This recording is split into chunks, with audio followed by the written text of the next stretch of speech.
What's up guys, how's it going? Welcome back to another video, and in today's video we're gonna be talking about my long-term review of the joint head unit. If you guys have seen my videos before, I did 2 videos of this head unit. It's a new head unit that I installed on my Jeep, and a lot of you have been asking me, what's my opinion after I've been using it for 4 or 5 months. So in today's video we're gonna do exactly that, and hopefully by the end you're gonna have a better understanding, a better idea of this head unit, if it's something that you will consider buying or not.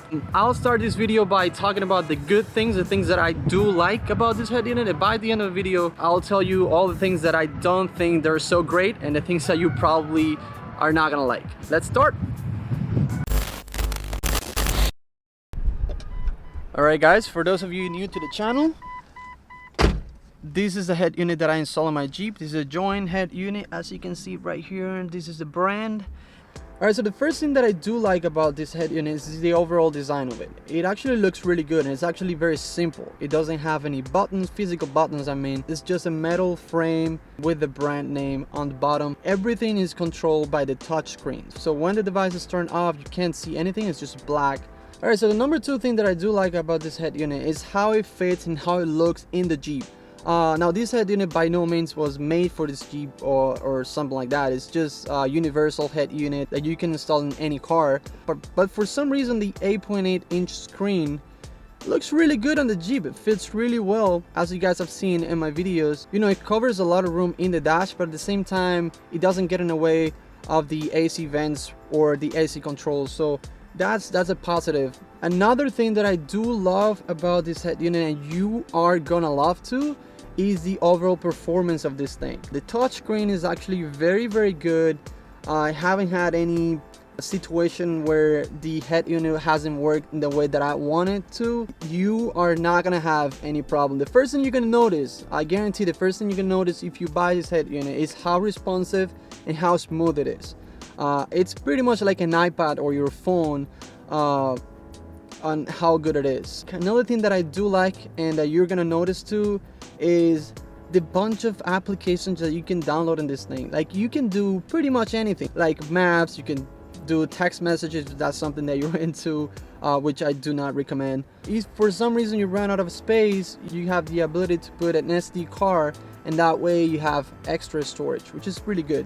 So that's it for the good things. So now let's talk about the things that are not so great. So if you've seen my previous videos, you know that there are 2 main components on this head unit. You have the brain of the whole thing, which is the head unit itself, and then you have the LCD, the attachable LCD screen. My problem is with the LCD screen. When I say LCD, I'm not talking about the resolution or the brightness that is not bright enough. I'm not talking about any of that. I'm talking about that it is probably the most delicate part of the whole thing. And I have to tell you this head unit might not be for everybody, because it's actually not as sturdy or strong as other head units that you might find at a better price. This one is a delicate head unit. You have to take care of it. If you're not gonna take care of it, it's probably not good for you. So I had a problem with my previous LCD screen. This one that you guys see right now, this is my second LCD screen, because the first one, what happened was, at the beginning when I first installed it, I was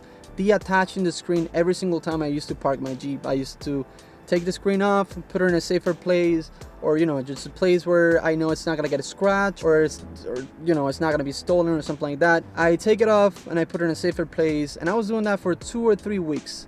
Now after 2 or 3 weeks doing that, I got tired and I started leaving the head unit installed the whole time. So one day I woke up, I got to my Jeep, I turned it on, and I realized the screen was messed up.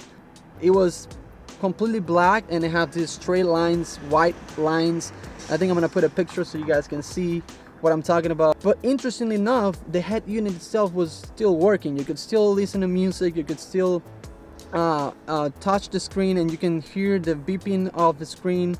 So it was working perfectly fine. So there was something going on with the LCD itself. I sent an email to them and I was like, hey, this is what happened, and they were like super fast and told me, hey, you know what, we'll send you another LCD screen. And they did so. They sent me the new LCD screen in like a week after I talked to them. I took the other screen, I put it back in, and Now it looks like all the colors are washed out and the brightness of the screen is just not matching what I had before. So now I'm having a hard time to see the screen and to know what's going on the screen during the daytime.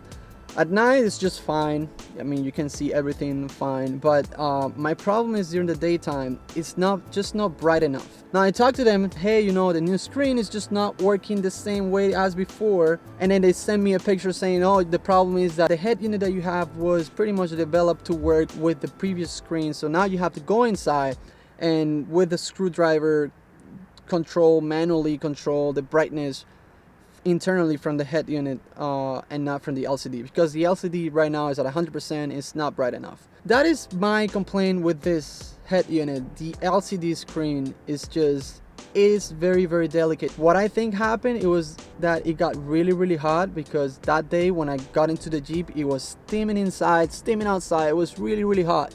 It actually melted something in the LCD screen, or something happens, because I cannot see other reason. It was working perfectly fine the night before, and it was just that day I woke up, it was extremely hot, and the LCD screen was just like not working properly. So if you are from a place where it gets really hot, my advice to you is to deattach the screen. If you're not going to be using your Jeep for long periods of time, just deattach the screen, put it in a you know, cooler place or a safer place, and you're not going to have any problem. I think you're not going to have any problem. The volume is not so great. For me it's just fine, because I don't like super loud music. I did upgrade my speakers, so I'm running the JBL speakers, all 4 speakers on my Jeep, but that's it. I'm not running anything crazy. But if you really want like a super loud output, you might want to get an amplifier, because I don't think this one will be enough to put a lot of volume out. If you have more questions, you can just leave it in the comments. I'll be more than happy to answer all those questions. Right after I upload my videos, I usually stay there for like 5 to 10 minutes, to answer some of the comments that you guys have. Also, if you haven't subscribed to the channel, make sure to subscribe to the channel, because there are gonna be more videos. I'll try to do 1 video a week. And by the way, thank you so much in the last video, I got so much support from you guys, and you are amazing. That's it. That's a video for today. Hope you guys enjoyed this one. See you in the next one. Take it easy.